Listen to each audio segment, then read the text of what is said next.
Bismillahirrahmanirrahim. Assalamualaikum warahmatullahi wabarakatuh. Alhamdulillah wassalatu wassalamu ala Rasulillah wa ala alihi wa sahbihi ajma'in.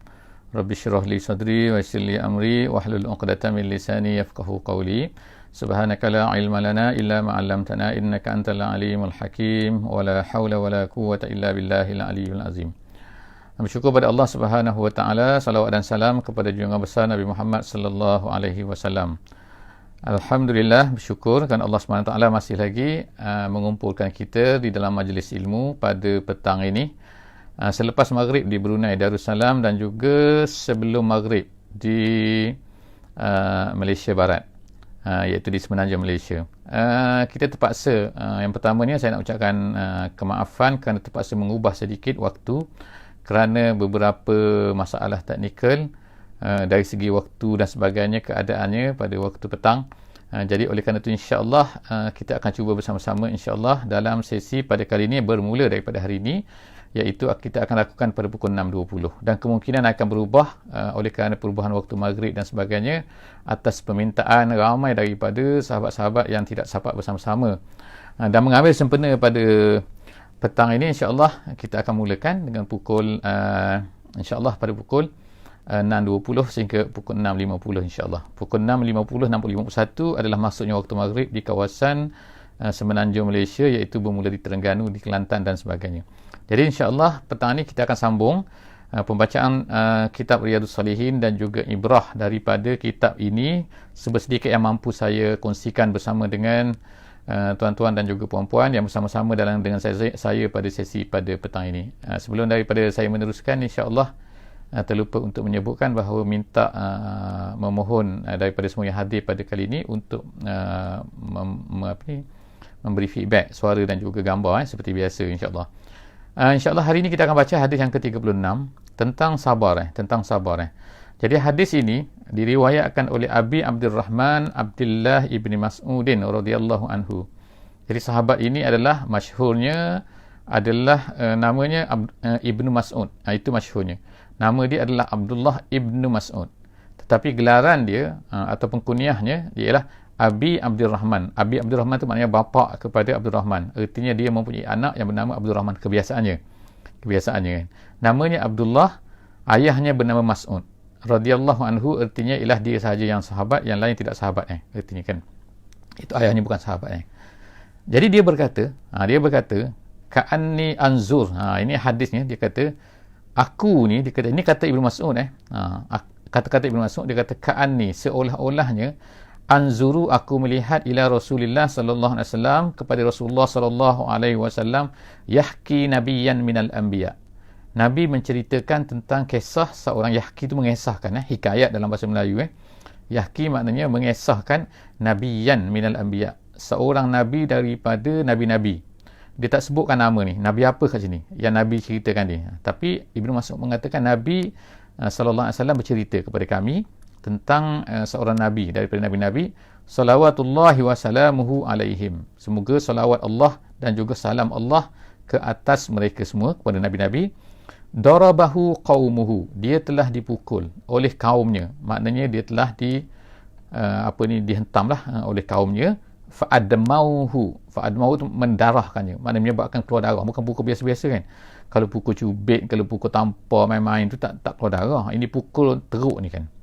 Dan dalam keadaan tu fa'admahu wa huwa yamsahu, dan dia tu, nabi itu, yamsahu mengelap menyapu ad-dama, menyapu darah tu, an wajhihi, maknanya bukan darah sikit-sikit lah. Kalau darah jawat orang tak sapu, orang buat macam tu saja kan, ambil kertas apa kain kan. Tapi bila darah ni maknanya banyak, itu maknanya ialah, itu yang kata yamsahudam, maknanya macam kita kan, kalau air tu banyak, maknanya sampai jadi terpaksalah sapu kan. Kalau sikit-sikit tak sapu, kalau sikit-sikit orang cobek macam tu je kan. Jadi bila banyak tu maknanya menunjukkan Nabi tersebut berdarah dengan begitu banyak lah kan daripada pada muka je, mungkin kepala je mengalir di bawah dan sebagainya.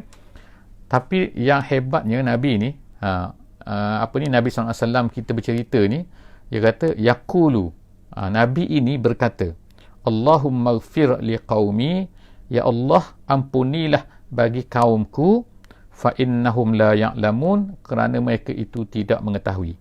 Maknanya ialah tidak tahu, tidak faham, tidak tahu apa yang aku nak cerita ni, mungkin tak sampai lagi maksud aku ni, ataupun maknanya ialah memaafkan. Walaupun kena macam tu pun, Nabi itu memaafkan. Dengan penuh kesabaran. Bukannya maknanya panas dan nak marah lah, kata geram, celaka, macam-macam lah kata-kata minta maaf. Sebut kemungkinan kata-kata orang yang biasanya akan keluar kata-kata tu kalau dalam keadaan mereka ni marah kan. Dan sebab kena pukul kan. Takkanlah tak marah kan. Jadi tu luar biasa bagi Nabi ni. Siapakah Nabi ni? Setengah riwayat mengatakan bahawa Nabi ini adalah Nabi Nuh yang diceritakan oleh Nabi SAW ni ialah Nabi Nuh. Jadi Nabi Nuh ni panjang dakwahnya, 950 tahun. Maknanya dalam 950 tahun tu macam-macam terjadi. Itu satulah. Tetapi ada satu riwayat lagi seperti Imam Qurtubi, dia mengatakan bahawa Nabi yang diceritakan ni adalah merupakan beliau sendiri, iaitu Nabi Muhammad SAW sendiri yang menceritakan tu. Menceritakan tentang dirinya. Maknanya dia berceritakan bahawa dia yang memang Nabi kita SAW dalam ada beberapa kes yang berlaku di sepanjang sirah. Kalau kita baca sirah Nabi SAW, iaitu yang pertamanya semasa baginda SAW pergi ke Taif. Jadi beliau ni telah dipukul dia oleh batu, dihentam oleh batu, budak-budak yang disuruhkan oleh ketua-ketua di Taif ni, mereka ni menyuruh budak-budak untuk melontarkan batu kepada Nabi kita SAW sehingga berdarah kan. Dan berdarah tu bukan sikit-sikit kan. Berdarah tu mengalir sehingga berdarah tu sampai ke kaki, dia kata kan. Jadi maknanya kalau berdarah kaki, bukan berdarah kaki, berdarah daripada atas sampai ke bawah, maknanya darah tu mengalir sampai ke bawah kan. Jadi dahsyat kan. Kalau sikit tak ni. Jadi itu adalah satu peristiwa lah yang berlaku kepada Nabi kita sallallahu alaihi wasallam. Yang keduanya, peristiwa yang berlaku kepada Nabi kita ialah semasa peperangan Uhud. Jadi masa peperangan Uhud ni Nabi jatuh di dalam parit, Nabi jatuh dalam lubang kan, kemudian patah gigi baginda dan macam-macam lagi lah, dan termasuklah yang ini ialah berdarah. Tapi dalam dua keadaan ini, yang pertamanya ialah keadaan semasa Nabi di Taif, dan juga semasa Nabi kita SAW dalam peperangan Uhud, walaupun kena macam tu teruk, tapi Nabi SAW tidak ada sifat dendam tu kan, tetap juga bersabar, bahkan dia mengucapkan kata-kata ni. Jadi kata-kata ni adalah kata-kata keramat lah kita kata kan, iaitu apa, bagi kita orang-orang yang menyebarkan Islam pada hari ni kan, sepatutnya menjadi pengajaran lah kan. Kita ni tak boleh marah kan, kita tak boleh kan, kalau orang pukul, orang mendarahi kita pun, kita hendaklah bersabar, bahkan mengungkapkan kata-kata ini. Tanda kata-kata ni kata-kata tanda sabar. Walaupun tak disebutkan dalam hadis ni di mana perkataan sabar tu, tapi Imam Nawawi meletakkan hadis ini di dalam bab sabar. Nak menunjukkan apa? Kata-kata ini menunjukkan bahawa Nabi tersebut adalah seorang yang sabar sehingga sanggup untuk berdoa kan. Ya Allah, ampunkanlah. Ampun, ya Allah berikan ampun kepada mereka. Mereka tak tahu kan. Ya Allah, tak apalah Allah. Aku maknanya terkena, tapi tak apalah sebab mereka ni belum faham lagi, mereka belum tahu lagi. Jadi itulah ungkapan. Dan dalam semasa di Taif, di dalam sirah disebutkan bahawa malaikat Jibril datang bersama dengan malaikat bukit kan. Dan malaikat bukit itu datang, dia minta kepada Nabi SAW kalau Nabi SAW kita nak, lalu dia rapatkan dua bukit tu kan. Dia rapatkan bukit, maknanya manusia di tengah tu maknanya semua akan matilah kan. Bagaimana rapat tu kan, dia kebumikan ke, dia runtuhkan bukit tu atas mereka, menimpa semua orang yang tidak mahu beriman tu. Wallahu a'lam bissawab bagaimana bentuk tu. Tapi apabila diminta macam tu, Nabi SAW tidak mahu kan.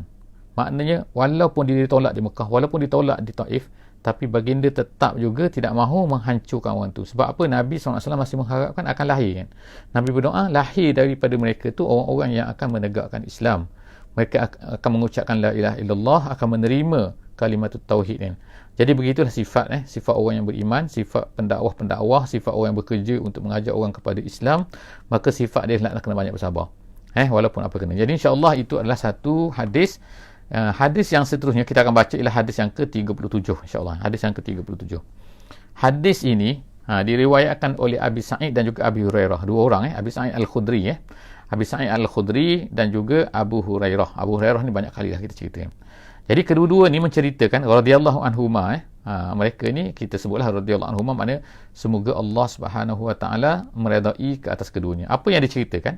Mereka berdua ni mengatakan bahawa anin Nabi sallallahu alaihi wasallam, daripada Nabi sallallahu alaihi wasallam. Nabi sallallahu alaihi wasallam berkata, pernah bersabda kan, ma yusibul muslim, tidak ada suatu benda pun, tidak, maknanya yusibu menimpa, Asaba yusibu. Orang Melayu panggil musibah. Musibah tu artinya perkara-perkara yang menimpa seseorang. Tapi biasanya kalau orang Melayu ni, kalau musibah ni perkara tak elok perkara yang tak disukai. Tapi dalam bahasa Arabnya, musibah ni maknanya apa-apa saja. Sama ada benda baik ke, sama ada benda tak baik ke, orang suka tak suka ke, kekayaan ke, dapat pangkat ke, dapat jawatan baru ke yang lebih tinggi. Semua tu dipanggil musibah. Maknanya apa saja yang menimpa seseorang tu, terkena pada seseorang. Tak kira benda tu disuka atau tak suka. Jadi Nabi SAW berkata, ma yusibul muslim min nasabin. Tapi dalam hadis ni diceritakan pada yang menimpa yang apa ni, yang dalam bentuk nasab. Nasab ni kepenatan maknanya. Dan wasabin. Wasabin tu makna sakit. Apa-apa penyakit lah kan. Kalau sekarang ni kita kata ada COVID-19 dan sebagainya, maknanya apa-apa penyakit yang menimpa. Jadi apa-apa saja kepenatan. Mungkin orang yang bekerja untuk Islam kan. Dia bekerja untuk Islam, dia kesana kemari, kesana kemari berfikir untuk Islam kan, untuk menegakkan agama kan. Siang malam dan dia akan penat. Jadi kepenatan yang dia dapat itu, Allah SWT kata kat sini kan, tidak ada suatu benda pun yang penat orang Islam tu, ataupun yang sakit, menyakitkan orang Islam, ataupun hammen ni, dia ada perkataan hammen, hazanin, azan, ghammen. Dia hampir-hampir dekat-dekat makna tu. Perkataan tu ialah hammen ni kadang-kadang gundah gulana. Ada orang terjemahkan. Hazanin tu sedih. Kemudian tu azan ni satu benda yang menyakitkan. Ghammen ni dalam bahasa Arabnya ialah satu benda yang sedih tapi dahsyat, paling lebih dahsyat daripada hazan. Kalau hazan tu sedih. Tapi kalau ghammen tu makna perkara yang sangat-sangat sedih. Dahsyat sangat sedih tu. Jadi maknanya sini, Nabi SAW nak kumpulkan semua benda. Semua benda yang menimpa orang Islam ni, benda-benda yang dia tak sukalah kan. Penyakit ke, benda-benda yang menyakitkan dia, ke kepenatan dia, ke kesedihan dia, maknanya dari segi fizikal dan juga dari segi dalaman. Maknanya dalaman tu maknanya ialah perasaan lah kan. Perasaan yang menekan dia dan sebagainya. Semua benda tu yang menimpa orang Muslim, hatta, Nabi kata, hatta asyaukah. Asyaukah tu maknanya duri. Yushakuha, yang menikam dirinya. Menikam maknanya masuk dalam kaki dia ke, masuk dalam tangan dia ke kan, yang menyucuknya lah kan, kita kata kan. Hatta Nabi kita even, maknanya kalau kata-kata kecil lah, kalau kita duri ni bukan besar kan. Tapi kalau setengah-setengah tempat tu rumah kayu semua, kadang-kadang dia ada selumbar, dia panggil selumbar. Selumbar ni kadang-kadang dia kecil je kan, masuk dalam kaki, masuk dalam tangan kan. Tapi sakit kan, rasa kecil je kan. Jadi Nabi SAW kata sini, sehinggalah duri yang kecil saja yang terkena kepada seseorang Muslim, dia syarat dia mesti Muslim. Sebab seorang Muslim saja yang yakin pada Allah, yang yakin pada akhirat, yakin pada dosa, yakin pada pahala. Jadi orang yang macam tu, maka dia terkena sesuatu benda tu, apa-apa saja, walaupun sekecil-kecil, Nabi SAW kata, illa kaffarallahu biha min khatayahu. Melainkan Allah Subhanahu wa Ta'ala akan mengampunkan min khataya. Dia ada min kat sini min khataya ni, min khataya. Dia bukan kata jami'ul khataya. Dia tak kata sini, Nabi SAW tak kata semua dosa-dosa. Dia tak kata semua dosa-dosa. Kenapa? Ulama-ulama berkata di sini, dia kata dalam hadis ni Nabi SAW berkata semua benda yang menyakitkan orang Islam, yang terkena pada dia, itu sebenarnya ujian daripada Allah. Itu semua adalah merupakan Allah Ta'ala nak menghapuskan dosa dia.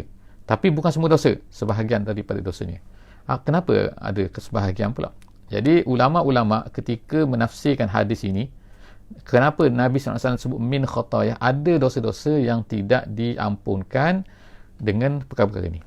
Dengan perkara-perkara yang menimpa ni, dengan perkara sakitnya, dengan perkara yang menimpa ujian-ujian oleh Allah SWT ke atasnya, ada perkara-perkara yang mana tidak terhapus dosa dia. Contoh, ialah dosa-dosa yang berkait dengan orang lain. Itulah yang ulama-ulama sebutkan. Maknanya kalau dia buat sakitkan orang lain, dia merampas harta orang lain, melibatkan harta, melibatkan peribadi, melibatkan apa-apa, dia tak akan terhapus dosa itu dengan kesakitan, dengan ujian-ujian ini. Tapi syarat dia masih tergantung lagi, iaitu mesti meminta keredaan daripada orang tersebut. Mesti meminta, kita kata kehalalan, kalau termakan harta dia dan sebagainya. Jadi selagi mana dia tak menghalalkan, maka dosa tak terlepas. Kecuali lah seorang tu kita dah minta maaf, tapi dia tak maafkan, itu cerita lain. Itu dah salah orang tu lah. Tapi selagi mana kita tak minta, kalau dia kata misalnya kata-kata kita termakan barang dia, kemudian dia kata saya tak akan ampunkan, saya tak akan maafkan sehingga awak bayar balik barang tu RM10 ke RM20, ikutlah ke 100 ke kan. Jadi kita wajib bayar balik kan.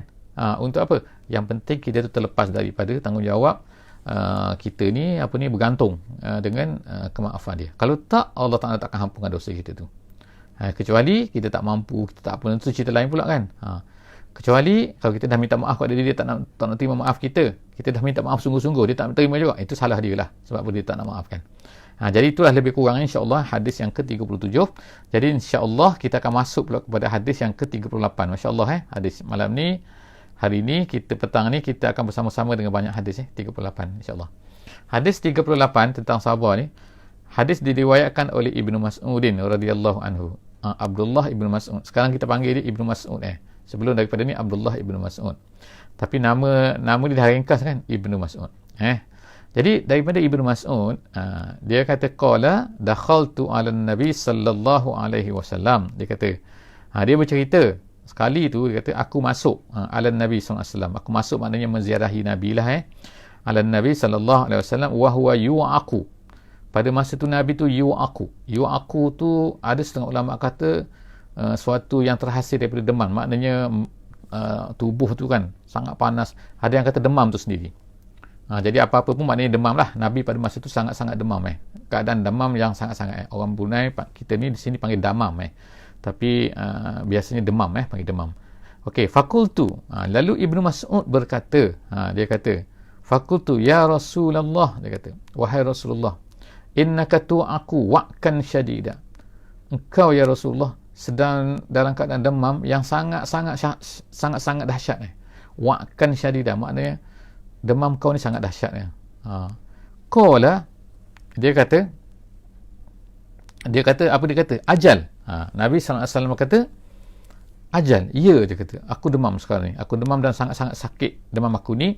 Inni aku kama aku rajulani minkum. Nabi SAW kata aku ni sakit, dia kata aku maknanya berada dalam demam, sakit demam ni, kata kama aku sebagaimana aku rajulani, sebagaimana sakitnya dua orang daripada kamu, minkum, daripada kamu. Artinya dua kali ganda maknanya.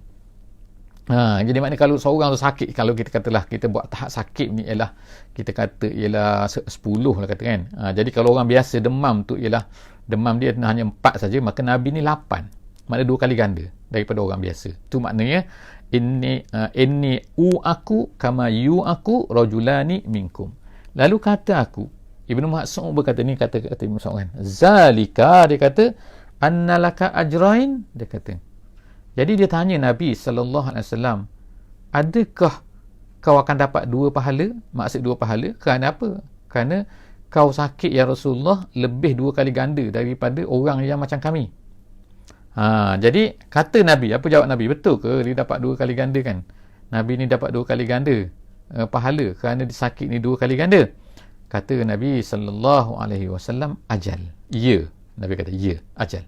Zalika, yang demikian itu, kazalika ma min muslim yusibuhu adhan. Jadi Nabi pun nampak kan, Nabi mengajar kan, sempat lagi kan, Nabi ni kita kata dalam keadaan sakit pun sempat mengajar, tak melepaskan peluang. Bila orang tanya, dia akan ceritakan apa yang sepatut difahami, apakah kaedah-kaedah yang sepatutnya difahami, apakah prinsip yang sepatutnya difahami oleh orang Muslim dalam hidup dia, supaya hidup kita ni sentiasa, hidup orang Islam ni sentiasa terpimpin oleh hadisnya. Jadi Nabi SAW tak melepaskan peluang ni. Dalam keadaan sakit ni, Nabi SAW kata, ya zalika kazalik ma min muslim, tidak adalah seorang Muslim yusibuhu azan, yang terkena kepadanya satu benda yang menyakitkan dia. Azan, yang menyakitkan. Yusibu, terkena padanya. Syaukah. Syaukah tu yang kita sebut tadi, iaitu duri. Fama fauqaha, makna syaukah tu yang paling kecil lah. Benda yang paling kecil yang menyakitkan seseorang. Jadi terkena tu kata, sehingga kan Nabi kata kalau syaukah pun fama fauqaha, dan apa yang ke atasnya. Ke atasnya maknanya apa yang lebih lagi lah, maknanya kan kena duri ke, kena cocok ke, kena apalah, kena tak tahulah, luka dahsyat ke dan sebagainya. Makna semua tu adalah merupakan, kita kata adalah merupakan lebih daripada duri. Jadi Nabi SAW kata syaukah fama fauqaha, duri ataupun apa yang lebih daripada duri, illa, melainkan kaffarallahu biha sayyiatih, Allah Subhanahu wa taala akan kaffara. Kaffara tu maknanya ialah menghapuskan. Jadi kafir tu maknanya Hapus maknanya sebenarnya kan, kafir. Seorang yang kafir tu maknanya seorang yang menghapus, memadam. Apa yang dipadam sebenarnya kan? Jadi dari sudut namanya, kafir ni, seorang itu dinamakan kafir kerana dia telah memadamkan akidah yang betul. Dia telah memadamkan apa yang betul, iaitu tauhid yang ada dalam diri dia. Sebab manusia ni kan, daripada dulu lagi, semasa kita ni berada di zaman di dalam alam arwah, dipanggil alam arwah, iaitu semasa kita ni di zaman Nabi Adam tu, Allah SWT dah kumpulkan kita semua. Saya semualah kan, tuan-tuan dan perempuan semua, kita dah dikumpulkan di alam arwah dulu. Allah Ta'ala dah tanya dah, alastu bi rabbikum, bukankah aku ni Tuhan kamu? Allah Ta'ala tanya kita semua. Apa jawab kita pada masa tu? Qalu bala. Itu disebutkan dalam surah Al-A'raf. Jadi insya-Allah boleh refer kepada surah Al-A'raf menceritakan tentang perkara ni. Jadi nak cerita di sini, Allah SWT kata, apa saja Allah Ta'ala akan kaffara makna menghapuskan, menutup, biha sayyiatihi, dosa-dosanya. Jadi sayyiat ini, kita ada sayyiat, jadi setengah ulama kata sayyiat maksud sini ialah dosa-dosa kecil. Jadi apa-apa sahaja yang menimpa seseorang, maka dosa-dosanya yang kecil yang tak berkait dengan orang, of course yang tadi kan, maka dia akan dihapuskan oleh Allah SWT. Sebab itulah kita semua kan, jangan bukan nak kepada kesakitan, kita takut kita ni diuji, takut kita ni tak sanggup, tak sabar dengan ujian. Tapi bila terkena tu, kita jangan marah-marah, kita kena sabar. Sebab apa? Allah Ta'ala tu nak beri pahala, nak beri kafarah kepada apa-apa yang kemungkinan kesalahan-kesalahan yang kita pernah lakukan. Jadi kemudian dia kata wahattat anhu zunubuh, dan gugurlah daripadanya zunub, dosa-dosanya, kama, sebagaimana Nabi buat perumpamaan ni, bagaimana tahuttus syajaratu waraqaha, seperti mana pokok tu dia menggugurkan daunnya. Menggugurkan daunnya maknanya, menggugurkan daunnya tu masa kering lah kan. Kalau kita kata ambil daun kan, daun yang kering tu kan, maknanya pokok yang kering, kalau daun ni kan, jadi dia akan jatuh. Jadi begitulah maknanya kita kata dosa-dosa kita ni akan tergugur apabila adanya ujian daripada Allah Subhanahu wa taala. Hadis riwayat muttafaqun alaih, riwayat Bukhari dan juga Muslim. Al-wa'kus itu disebutkan makna al-wa'kus itu tadi kita dah ceritakan.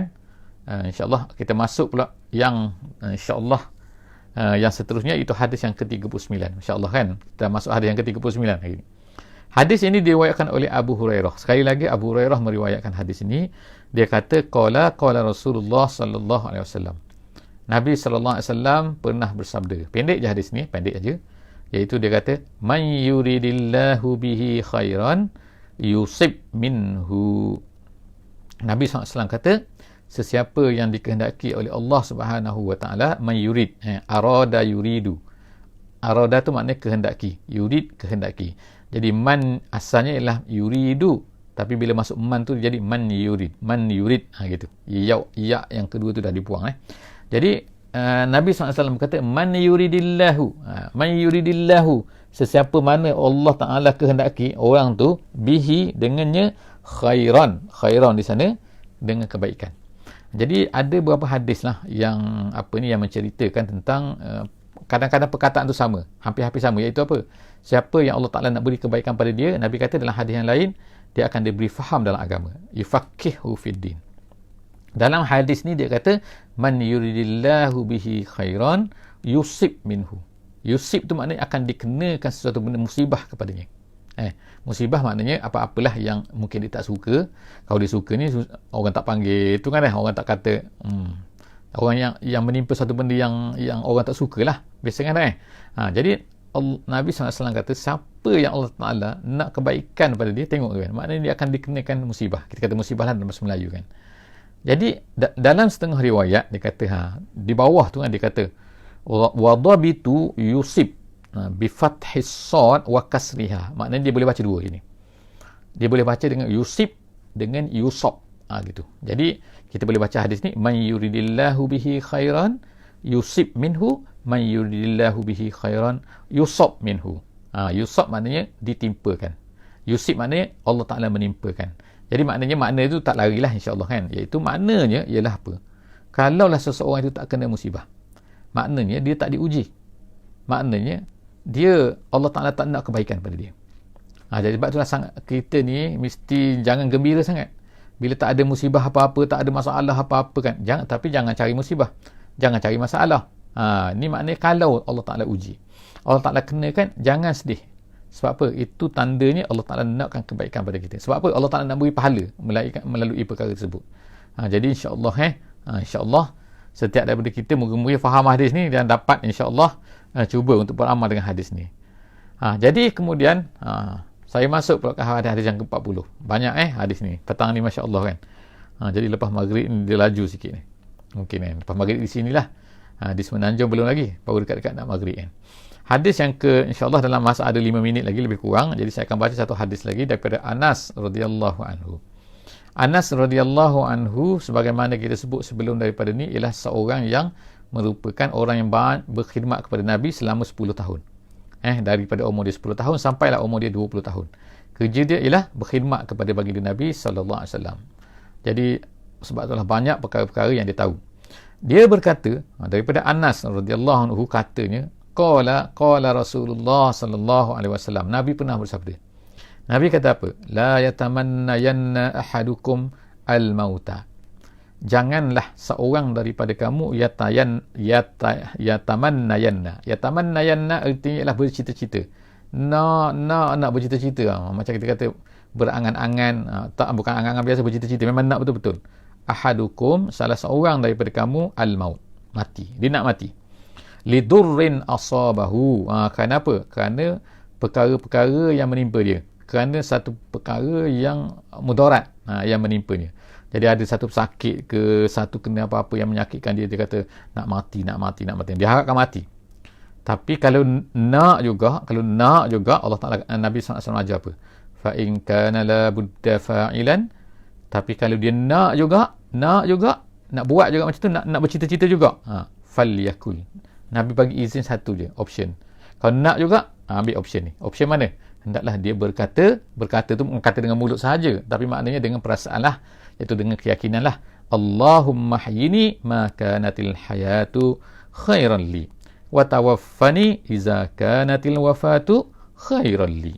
Ya Allah, hidupkanlah aku, ahyini ma kanatil hayah, selama mana hidup itu baik untuk aku, dan matikanlah aku, wa tawaffani, dan matikanlah aku, iza kanatil wafatu khairan li, kalaulah mati itu lebih baik untuk aku. Jadi nampak daripada inilah doa ini, doa yang diajar oleh Nabi ni kepada seseorang yang kalau dia terkena apa-apa yang memudaratkan dia, dikatakan maka dia jangan minta mati. Sebab apa? Kita tak tahu mati ke baik ataupun hidup atau baik. Kita tak tahu. Allah Ta'ala lebih tahu. Jadi daripada sini kan, Nabi SAW mengajar kita kan, bahawa kita serah kepada Allah. Kalau Allah Ta'ala tahu mati lebih baik untuk kita, kita minta, ya Allah tak apa mati kan. Tapi kalau kita tahu hidup tu lebih baik, Allah Ta'ala, kalaulah kita serah pada Allah maksudnya. Kalau Allah Ta'ala tahu bahawa hidup tu lebih baik untuk kita serah kepada Allah. Ya Allah, hidupkan aku.